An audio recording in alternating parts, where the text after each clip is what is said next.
Quruphee foonessuu. Ijoollummaan bara mucaan tokko guddina sagadameessa keessaa raawwatee gara guddina isaa lafa gubbaa jalqabuuf itti of qopheessudha. Qophiin kun yennaa mucaan qaamaan guddachuuf akkasumas sammuun bilchaachuuf itti tattaafatudha.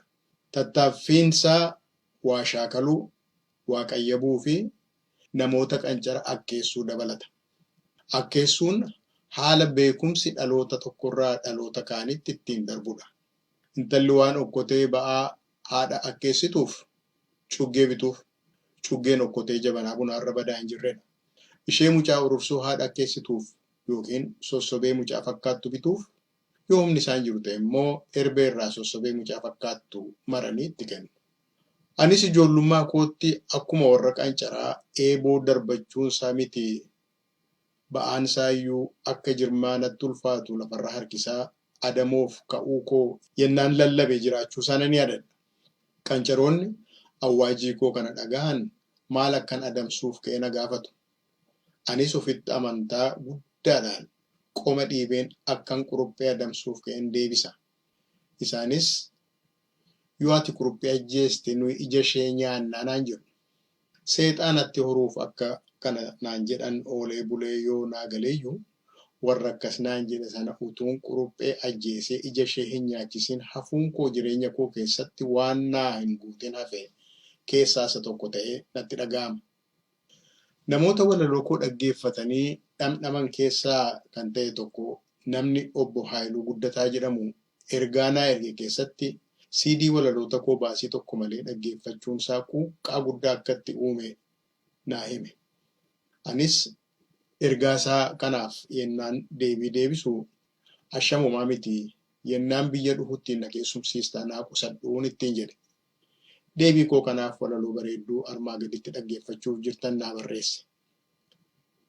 Raawwiin walaloosaa bareedduu kanaa garuu mammaaksa isaa mee dura kurupheen foon hataatuu jedhuun xumurame. Akkas godheetii waa'ee kuruphee isan irraanfachuuf yaaluu sanaa na yaadachiise waaqisaaf ilaalu. Obbo Haayiluun walaloosaa akkas jedhee jalqaba. Kottu malee atuedha. Kottu malee atuu siin keessumsiisuun anatti hin ulfaatu. Gamoo ammayyaarraa godoo afaan jalloo ishee moora hin qabne kan dhimmuun dhowwine.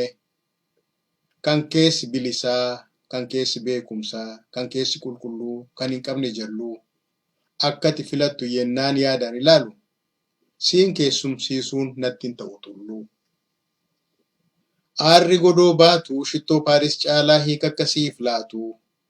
Nyaata aadaas yoo jenne kan ammayyaa kamiin akka hin qixxeessine yennaan taa'ee yaadu siin keessumsiisuun takka anan dhibdu. Haasaa warra keenyaa hundarra akka hubattu beekumsa isaaniitiif kabaja akka laattu falaasuma isaaniis akka raajeffattu akka ittiin boontu sirriitti hubadheeraa siin keessumsiisuun anatti hin ulfaatu.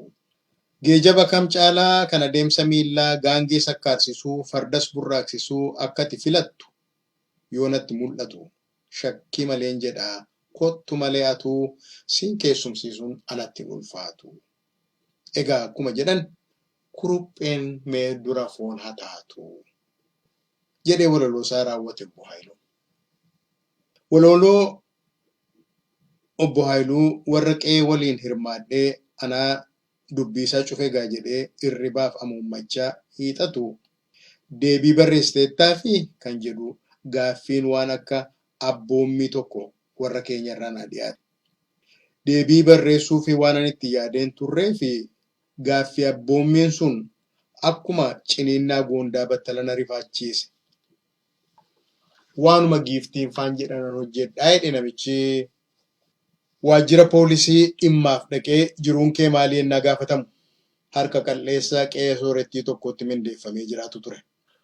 Daangaan jiruu namicha kanaa akkas ballachuunsaa isinaa gammachiisuu isinaa dallansiisuu hin beeku. Kunoo akkasiinan deebii barreessuufiif ka'e.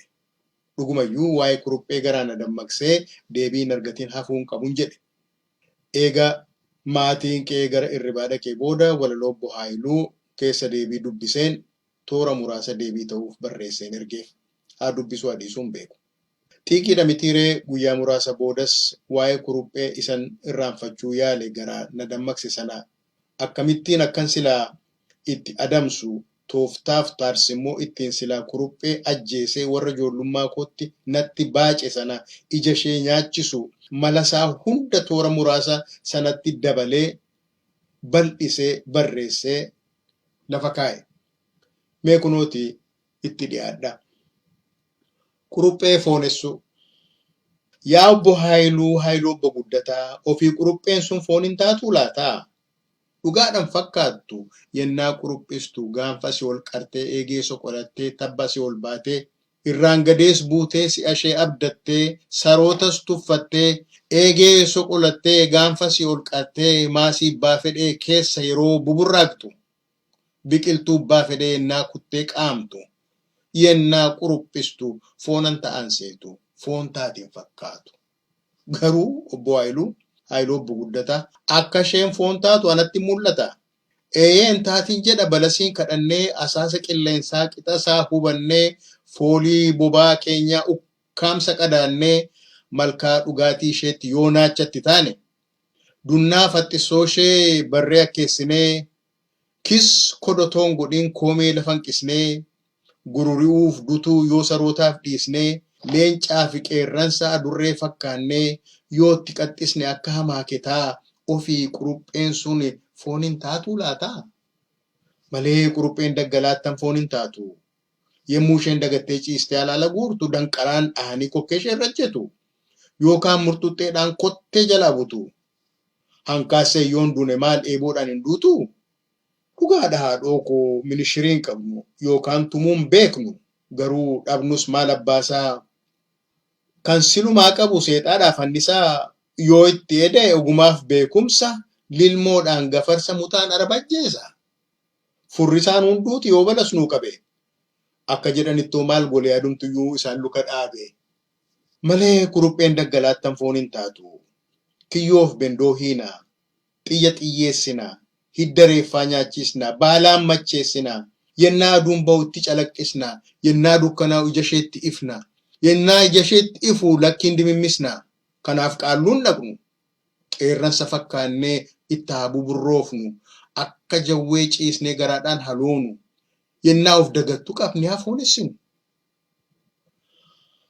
Achiis anaafatii godoo sana keessa cina biddaa teenyaa gojjolaaf waaddii ishee murree afaan wal keenyaa. Godoo abiddi hin dhaamne, godoo dhimmuun dhowwine, kan keessi bilisaa, kan keessi beekumsaa, kan keessi qulqulluu kan hin qabne jalluu godoo sana keessa cina biddaa teenyaa. Achiis anis si arguu koo atis na arguu kee imimmaan gammachuu dhangalaasa boonya akka hayyolii keenyaa. Achis anaafati cina biddaa teenyaa dubbii dhidhima sammuu fi copha onnee keenyaa gammachuu dallansuu bu'aa bahii jireenyaa dhangalaasa geerarra akka abbootii keenya. Yoo akkas goona ta'ee dhufuuf ka'ee kuno qophaa'ine eegi qibxata kamisa dilbata dafinoo beellaman dheeressu qarambullee yaabee amman kaa'anoo.